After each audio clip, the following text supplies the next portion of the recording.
दर्शन करऽ लेल जतेक गोटे आयल छलथि सबटा इंद्र भगवान से इएह पूछे छलनि जे एहि बेर पानी के कमी छलैया जे वर्षा नहीं देलियै।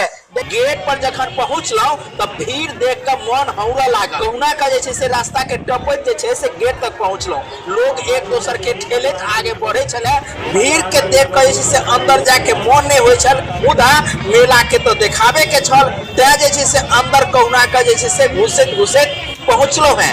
देखियो मंदिर से कतेक नीक बनाओल गेले है। वैसे पहिने से झूला के दृश्य सब देखियो कतेक नीक जका से सजाओल गेल छै। आ संगे संगे एकेटा झूला नहीं अनेको झूला से में लगाओल गेल छै। ई जे जगह अपने सब देख रहल छियै ई जगह मधुबनी के सूरी हाई स्कूल छै जतऽ इंद्र पूजा भ रहल छै।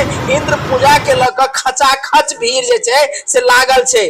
तरह तरह के से झूला लागल छै। देखियो ई ड्रैगन झूला छै, बगल में देखियो राम झूला छै, नाव झूला छै, डांसिंग झूला छै।